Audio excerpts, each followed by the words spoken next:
Ya saya lupa bawa flash disknya itu. Tapi di sini yang penting itu adalah yang ingin saya tekankan itu adalah dasar-dasar kita memberikan. Paling utama adalah kita harus eksekusi dia. Apakah ini konsepnya infeksi atau bukan?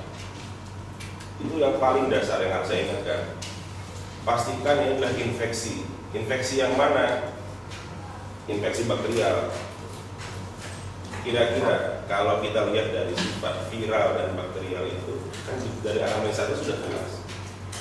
Artinya kemarin malam dia masih nongkrong ngopi-ngopi, paginya dia masih ke kantor, lalu tiba-tiba malamnya demam tiba-tiba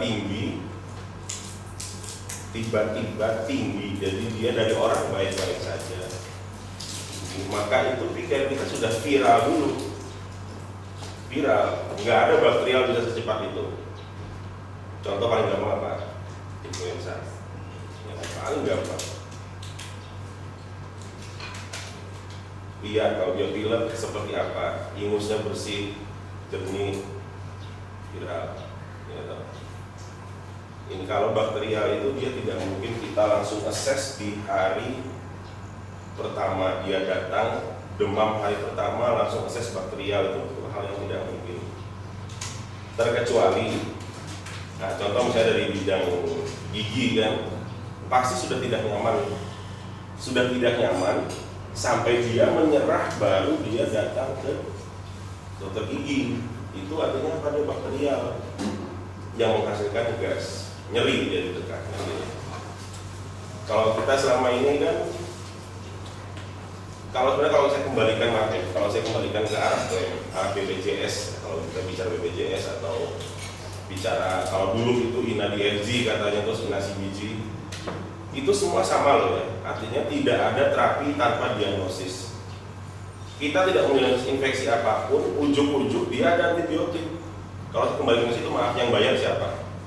Yang bayar adalah dokter dan perawat, karena yang dipotong adalah uang kita. Kita JTKS, terima kasih saja. Kalau ke situ ya, jadi hal paling dasar kan kita harus eksekusi dulu. Ini infeksi atau bukan? Bukan infeksi, tidak usah. Dia infeksi, boleh, asal bakterial. Jadi tidak ada kita mendiagnosa demam tifoid hari ketiga. Hari keempat tidak ada, jangan pernah, karena demam tifoid itu hanya akan muncul, dia akan berat pada, misalnya tifoid ya, saya gambarkan pada hari ke-7 ke atas. Waktu dia bakterinya yang fase pertama. Kapan dia muncul sepsis juga kan baru di minggu kedua ketiga, nggak mungkin minggu pertama dia ada sepsis pada tifoid misalnya. Kita kapan boleh membabi buta antibiotik? Dalam arti gini, kita meyakini dia sepsis, dia infeksi bakterial dan dia sepsis, maka itu kita berikan langsung juga tidak apa-apa berdasarkan site yang kita perkirakan dia terjadi infeksi. Kalau dia dari sepsis dari paru, tembak paru, sepsis dari intraabdomen, tembak intraabdomen, sepsis dari kulit, tembak kulit, kita jangan lambat, karena dalam penelitiannya 1 jam dengan 2 jam, 3 jam first contact dengan antibiotik pada sepsis itu mengubah outcome. Jadi dia datang ke UGD jam 10 pagi, maka kita jam 11 eksekusi.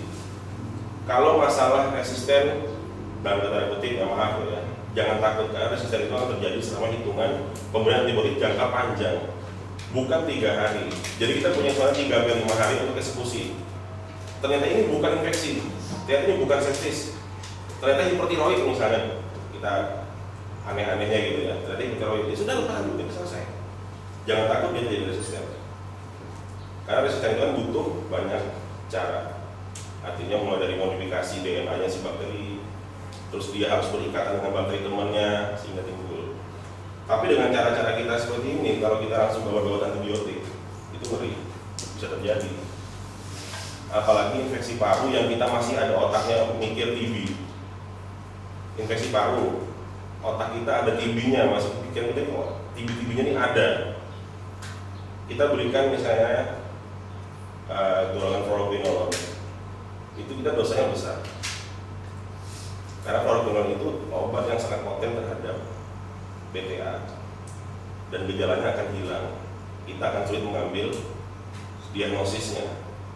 Dan fluoroquinolone itu adalah second line pada OAT. First line kan yang RHCP yang kita tahu ya. Second line-nya adalah yang satunya fluoroquinolone. Jadi kalau kita berikan dari awal, kalau otak kita ada TB-nya loh ya saya bilang. Tapi kalau kita yakin ini bukan TB artinya apa? Misalnya batuknya baru karena batuk baru 5 hari terakhir ada demam bla bla bla bla. 5 hari kan ada kuncinya. Pikirlah dia akut pneumonia. Kalau kita saya ini maaf ya, bukan apa, saya juga mau mengingatkan. Saya lihat kan kita masuk ceger antibiotik kan. Oh, itu hati-hati. Risikonya terlalu besar.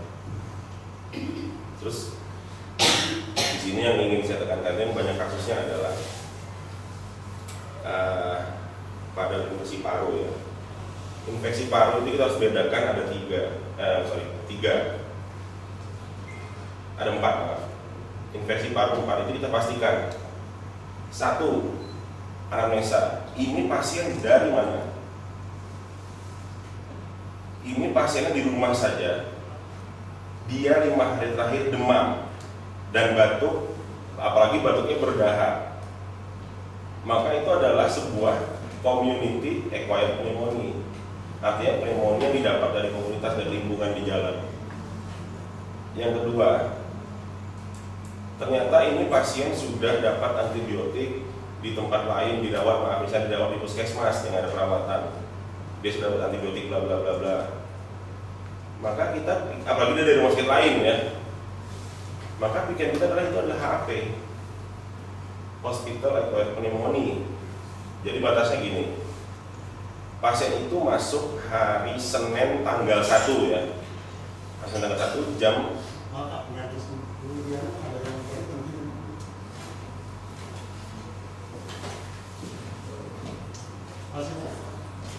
misalnya dia masuk hari Senin pagi tanggal 1 jam 12 siang ya.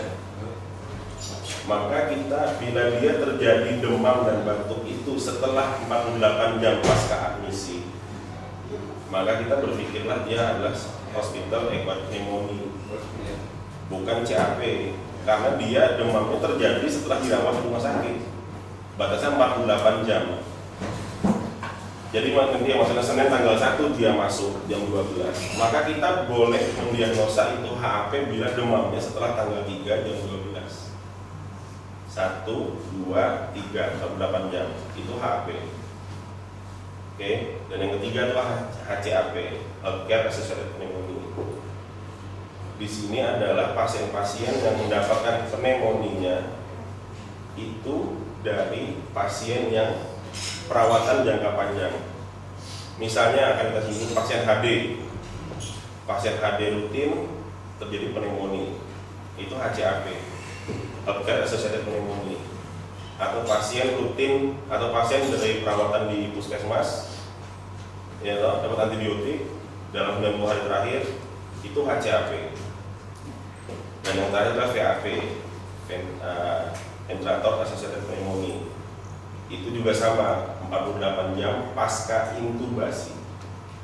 Pasca intubasi itu VAP. Dan ini paling mengerikan, paling tidak nyaman. Nah, titik masalahnya,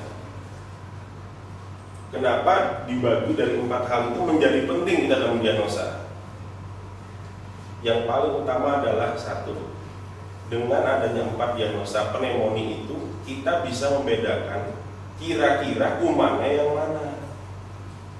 Kalau ini misalnya dari rumah, kita bisa berpikir Staphylococcus pneumonia, kita bisa berpikir Klebsiella pneumonia, ya kan? Tapi kalau dia dari rumah sakit, maka pikiran kita sudah Pseudomonas kemungkinan, Pseudomonas, ya toh? Atau dia sudah dari situ juga. Intinya itu kita membedakan apakah ini kuman siapa, kuman kita di jalan atau kuman di jalan atau kuman rumah sakit. Di situ yang penting. Karena antibiotik pilihannya berbeda. Nah, di sini pun kita sebenarnya dalam pneumonia itu nanti CAP sendiri. Itu kan nanti dibagi ada beberapa kelas risiko. Di sini tujuannya nanti saya berikan melalui Pak Fajar scoring untuk kira-kira kita antibiotiknya mau pilih yang mana dalam pneumonia yang CAP saja. Kira-kira Anda mau pilih yang mana di UGD gitu. Kan penting, artinya misalnya katakanlah menghubungi saya aja misalnya kan, kalau kalian sudah bilang Pak bla bla bla bla bla, dia sudah dalam sekian hari, penyulitnya ini, antibiotiknya akan beda. Di sini kita lihat ya, untuk pembedaan antibiotik itu, kalau pada pneumonia yang kelas risiko rendah, nanti saya kasih ke Pak Fajar, ada kelas risiko yang rendah. Di sini kita bisa pilihkan dia rawat jalan. Kapan pneumonia rawat inap? Kita hitung dari post-score, ada nanti saya berikan. Post-score masuk, dia rawat inap. Rawat inapnya rawat inap di mana? Di Bangsal kah? ICU kah langsung? Antibiotiknya yang mana? Jadi intinya adalah pertama, pneumonia itu kan ada dua. Kalau dari segi penyebab itu ada dua utama yang mungkin masih ingat ya. Pneumonia tipikal, pneumonia atipikal.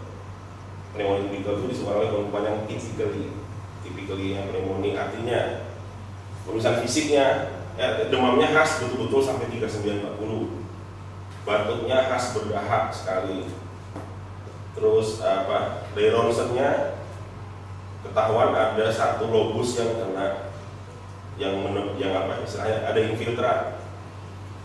Terus dari pemeriksaan fisiknya masih ingat kan, ada ronki basah kasar, oke. Yang kedua adanya vesikuler yang meningkat. Vesikuler yang meningkat karena si paru yang isinya udara itu mengalami infeksi. Terus masih ingat kan ada fase hepatisasi merah, terus ada fase hepatisasi kelabu, baru resolusi kan.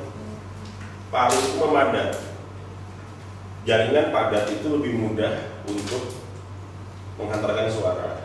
Makanya suara nafas tetap vesikuler tapi lebih keras daripada wilayah paru lainnya. Perkusinya pun akan redup.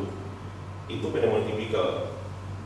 Tapi kalau yang atipikal, tipikal itu misalnya penyebabnya kayak pneumonia, Staphylococcus, terus misalnya dari Pseudomonas itu bisa tipikal. Tapi kalau yang atipikal itu penyebabnya adalah kuman-kuman seperti Mycobacterium yang atipikal misalnya.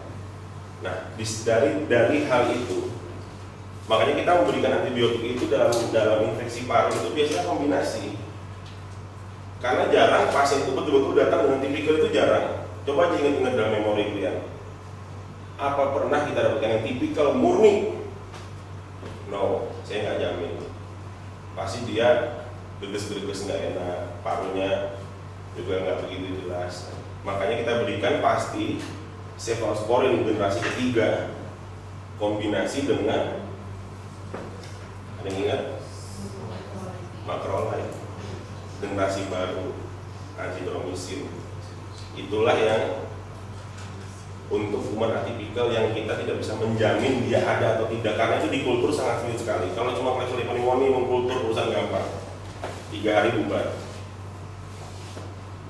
Terus kalau di sini yang ingin saya tekankan sekali lagi, yang paling saya tekankan adalah kapan kita pilih ceftriaxone, kapan kita pilih ceftazidime, cefoperazone, kapan kita pilih bahkan dia masuk langsung LP6. Di sini yang penting artinya kita lihat satu, apakah dia HCAP, HAP, HCAP atau VAP. Yang kedua kita lihat risiko dia yang di post-score, dia kelas risiko berapa untuk menjadi guru. Bila dia tinggi, maka kita bisa pilihkan dulu misalnya ceftriaxone.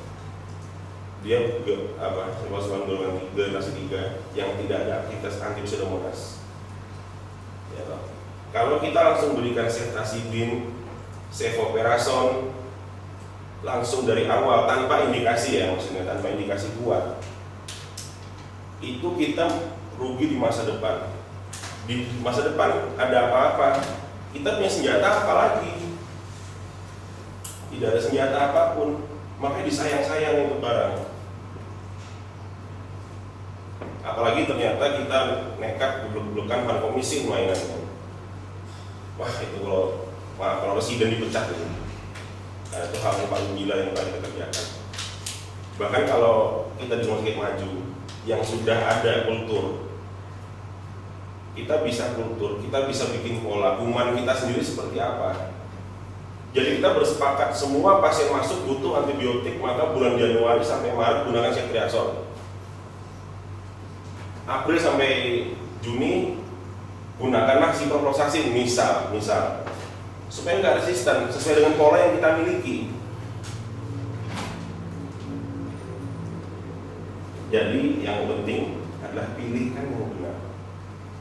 Kalau dia itu misalnya hanya CAP yang kelas risiko rendah, kelas risiko rendah itu secara umum begini loh ya, dia tidak punya faktor modifikasi, artinya tidak ada gangguan ginjal, tidak ada riwayat kontak dengan orang-orang yang berisiko tinggi atau apapun, bisa ceftriaxone, azithromycin.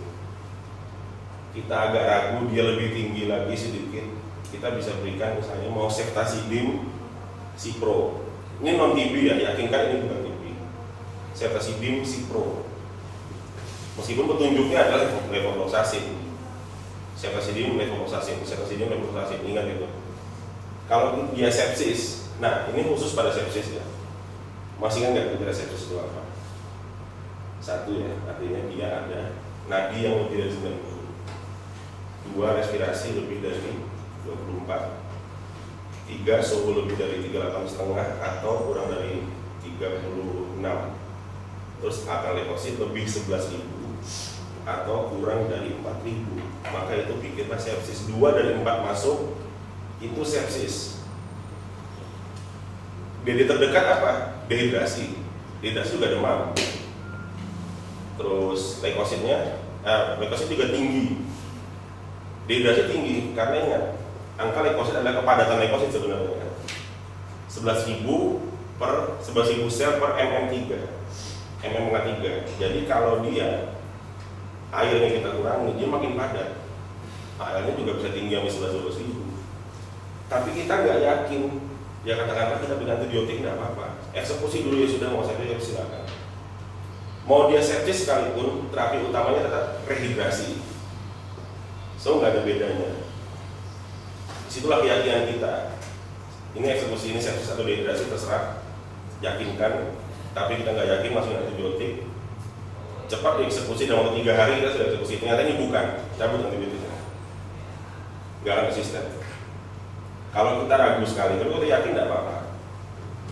Artinya gini, tadi malam di kawinan makan sambalnya pedes, terus habis itu dia diare, habis diarenya watery diare. Pikiran kita apa? Mungkin dia cuma nggak cocok sama makanan. Jangan mikir sepsis. Jadi baru tadi malam masih makan kok, jalan-jalan. Nggak mungkin sepsis dong.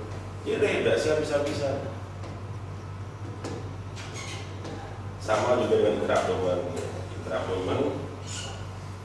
Jadi kalau misalnya ada sepsis, kita yakin ini sepsis bakterial karena waktu sudah memenuhi, klinis masuk, semua masuk. Yakin, tapi kita katakanlah nggak bisa menemukan fokus infeksinya di mana toh. Kita nggak bisa menemukan, maka kita terapi sebagai infeksi intraabdomen. Intraabdomen pilihannya adalah, kalau intraabdomen jangan lupa ya, artinya ada 3 kemungkinan. 1 bakterial yang aerob murni, 2 bakterial yang anaerob murni, yang 3 adalah bakterial yang anaerobnya bisa fakultatif sesuai dengan keadaan di dalam GI tract dia. Makanya kita berikan pasti bisa cephalosporin kombinasi 3 tambah metronidazole, bisa kasih ciprofloxacin, dan ciprofloxacin itu adalah fluoroquinolone yang memang murni tercipta untuk kuman intraabdomen, ditambah dengan metronidazole. Bisa pilih, tapi jangan lupakan metronidazole. Dan ceftazidime semua nggak usah, bisa aja cephalosporin kombinasi 3 dulu, ceftriaxone dulu, cefotaxime dulu, nggak apa-apa. Tapi kalau dia sepsis dan kita memungkinkan misalnya mau meropenem langsung nggak apa-apa, karena dalam sepsis itu kan kita sebenarnya konsepnya adalah deeskalasi antibiotik. Kalau kita bicara idealnya masuk sepsis, kita yakin dia sepsis, lab juga dia sepsis, semua dia sepsis, kita bombardir antibiotik yang orang gila tuh. Artinya kalau dia sepsis paru, langsung masukin ceftazidime boleh, tambahnya levo boleh, ya kan? Sambil dikultur sputum dia 3 hari hasilnya apa, baru kita cocokkan lagi dia ke sesuai kulturnya. Disitulah yang kita turunkan antibiotik dia. Bukan prinsip start slow go slow, itu nggak berlaku pada sepsis. Bombardir dulu, kembalikan. Bukan dari bawah, naikkan. Sepsis ya, ingat ini khusus pada sepsis, karena itu saya aja sepsis banyak matinya kok nangani gitu. Nggak apa-apa, wajar-wajar. Tapi yang ini sudah masuk. Dan pemberian antibiotik itu tergantung dari kita pakai versi siapa ya. Maksudnya lama pemberian itu berapa lama sih kalau di pneumonia gitu kan. Ada versi dari ITSA yang Infectious Disease Association, ada yang versi PDPI dari Perhimpunan Dokter Paru Indonesia, ada yang dari PAPDI, ada yang dari ATS American Thoracic Society, ada yang dari BTS British Thoracic Society. Itu semua ada. Tapi dia yang jelas ada 2 garis besar yang saya utamakan adalah 1, berikan antibiotik. Kalau ITSA yang utama ya, berikan antibiotik 5 hari. Pasien mondok ya, injeksi 5 hari. Hari kelima dia di switch ke oral. Jadi 5 hari selesai gitu kan. Switch ke oral. Lihat sampai besok dia mondok. Tetap dimondokkan. Kalau dia membaik, tetap baik, pulangkan. Itu ITSA. Tapi kalau dari PDPI itu sampai 8 jam bebas demam. 3 hari bebas demam, berikan 8 jam bebas oral. Situ. Nah, pemilihan oralnya kapan? Apa yang kita pilih?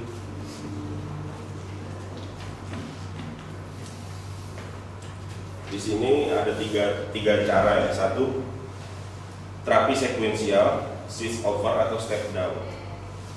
Sekuensial itu misalnya dia dari fluoroquinolone ke fluoroquinolone. Step down itu pindah ke antibiotik yang lebih rendah potensiasinya. Kalau switch over itu dipindahkan ke antibiotik yang beda golongan tapi satu potensiasi. Itu. Jadi kita bisa berikan, kita sudah berikan ceftriaxone bla bla bla itu. Pindahkan cefixime boleh. Pindahkan amoxicillin clavulanate boleh. Pindahkan ke fluoroquinolone, levo boleh, nggak apa-apa. Kita yang penting eksekusi. Ini pilihan yang mana? Jadi yang namanya antibiotik itu kalau bisa disayang-sayang. Nah, kapan kita milihkan? Yang paling gampang yang kita sering itu Ceftri, Cefta, Cefoprazone kan gitu kan, atau Cefotaxime. Kalau dia ada gangguan hepa, maka Ceftaxime nggak bisa masuk tuh. Kita bisa bikin Cefotaxime. Bila dia hipoalbumin, ceftriaxone itu kan 90% bindingnya di albumin, ceftriaxone. Tapi kita nggak bisa berikan ceftriaxone kalau pada hipoalbumin misalnya. Pilihkanlah ceftazidime, karena ceftazidime itu dia bindingnya hanya 20% pada albumin. Ternyata ginjalnya rusak, ada masalah. Reducing dose bisa, pindahkan aja tapi yang ke ceftriaxone kalau memungkinkan. Kan itu udah nggak, ya itu udah perjalanan pilihan yang mau gimana kan gitu. Yang penting itu punya arah dan tujuan mau kita bawa kemana, kita dan pasien kita. Ciprofloxacin lihat misalnya pasiennya dengan prolongite, EKG-nya cipro ya singkirkan dulu, karena prolongite kan dia mengganggu ke irama jantung ke Mungkin sekian dari saya. Apa yang mau ditanyakan? Oh ya Pak Jangan. Jadi yang klik masalah kita ini kadang-kadang teman-teman ini pintar Pak ya, tapi alatnya yang nggak benar. Stetoskop kita itu harus diketek itu berbunyi Pak. Dokter Dewi ini, dia komplain bahwa pasiennya bersih paru-parunya. Saya bilang saya bawakan di teman saya kan, di kardiologi ini.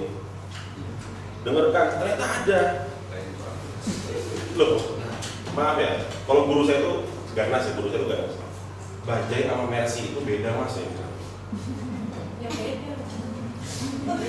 Loh, itu juga dengan yang 125.000 sama 2 sekian juta.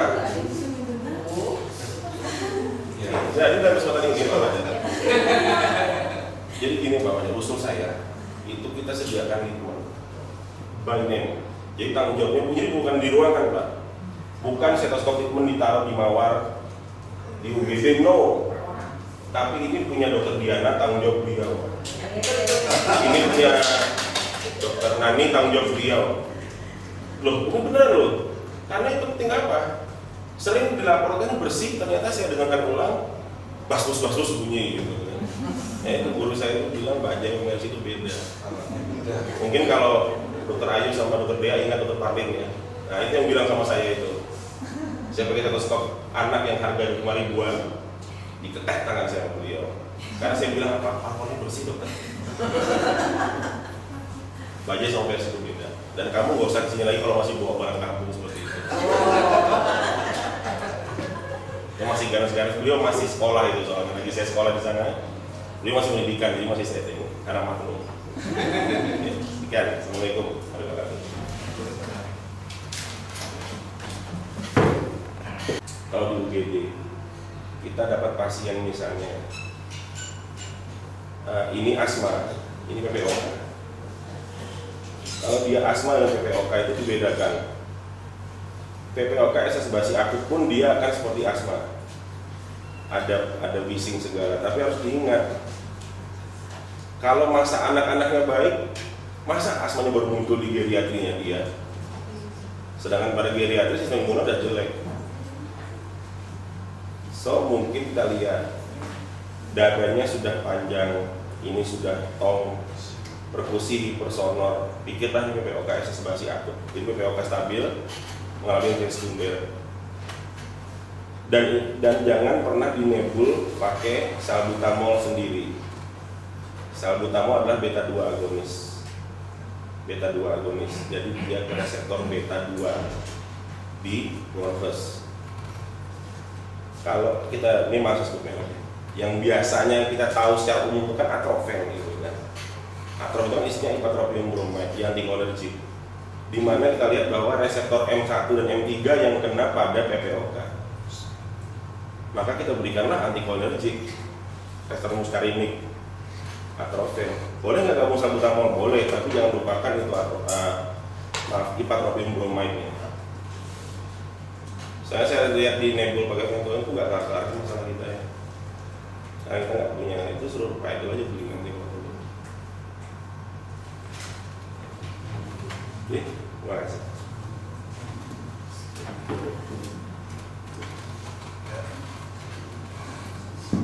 Ya, ada lagi pertanyaan?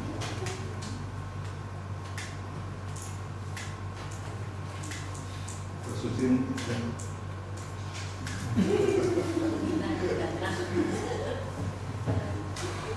Ya, kembali yang ini ya, kayaknya mungkin perlu dipikirkan ya pola, mengetahui pola kuman di rumah sakit kita. Sehubungan dengan pembelian, kalau misalnya infeksinya didapat di rumah sakit, ya. Tapi mungkin ya gimana perlu kerjasama dengan bagian jadi internis yang ahli infeksi, mikrobiologi klinik, sama nih biasanya yang dari tim PPI rumah sakit. PPI itu panitia pengendalian 3 itu, dan kita bisa ngundang kalau kita punya data. Jadi gini, kita setahun penuh kita kumpul terus sama pasien kita. Kita bisa, maaf ya, hasilnya itu kita bisa kirimkan saja misalnya ke Jogja atau Surabaya atau yang maju untuk dinilai, untuk di-assess kira-kira kita mau bagaimana pola penggunaan kita. Iya, maksudnya itu ya, kita atur pola kuman, pola ini supaya penggunaan antibiotik juga lebih tepat ya. Ya, tapi itu kembali karena perlu dana ya. Ya, saya pengalaman banyak ya, di yang di bedah ya.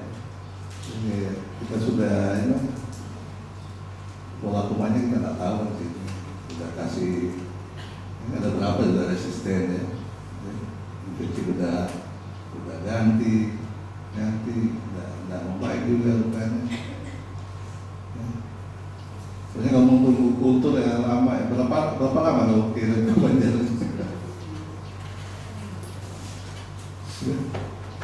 Perlu waktu lah masalahnya. Ya, kalau sudah tahu polanya mungkin lebih tepat ya. Ya, masih ada lagi? Masih ada lagi? Pertanyaan kedua kan sering kita ngasih antibiotik itu berdasarkan hasil lab waktu itu yang baru lahir apa dikasih leukopitosis, maka saya ingin mengkaji benar nggak kasih antibiotik. Oke, terima kasih. Pertanyaan bagus. Kan kita punya fasilitas untuk hitung jenis leukosit. Ya. Kalau dia itu sebuah reaksi akibat dari peningkatan leukosit secara umum, maka dari hitung jenisnya akan semua akan tetap rata seperti normalnya. Artinya segmen tetap di bawah 70, limfosit tetap sekitar 30 kan gitu. Tapi bila dia sebagai respons infeksi, mungkin neutrofilnya akan meningkat duluan pada bakterial dan neutrofil.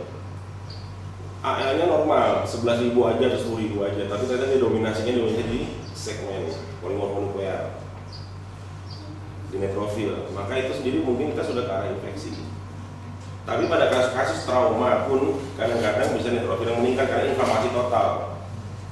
Trauma dia ketabrak apa gitu kan, terus dia ada inflamasi di abdomennya, misalnya trauma abdomen, dia bisa-bisa saja itu meningkat. Makanya disitulah yang kita lihat bahwa jangan hanya memandang angka leukosit total, tapi lihat komposisinya itu yang bagaimana.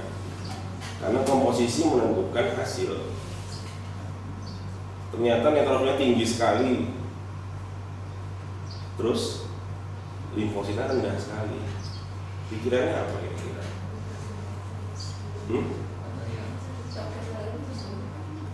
Neutrofilnya tinggi sekali, limfositnya turun sekali. Pikirkan apa? B20 kalau di ICD, HIV. Pikirkan ke arah situ. Neutrofilnya tinggi sekali sampai 98-90%. Ternyata limfositnya cuma 2% bahkan atau cuma 5-2% itu kan. Jadi sini kewaspadaannya, kewaspadaannya kan kita hitung berapa sih kadar limfosit di dalam darah. Terus berapa estimasi CD4 dia di dalam darah kan gitu.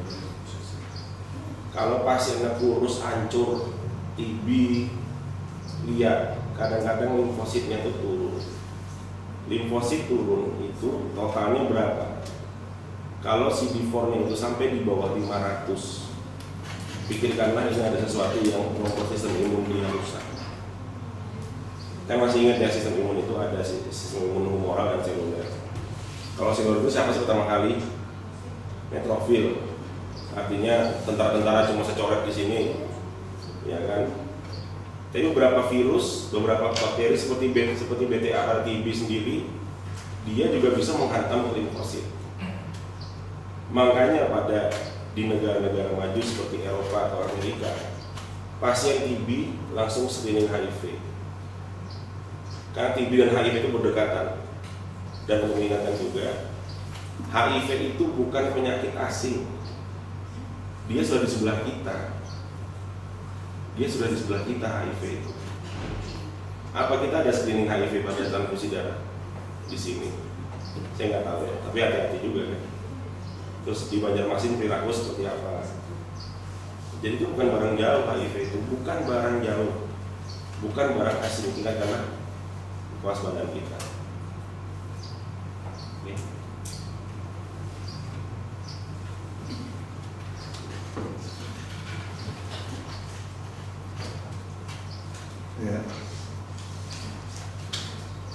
Ya, saya kira cukup sekian ya, dengan waktu. Ya. Terima kasih Dr. Gosri atas presentasinya. Ya. Dan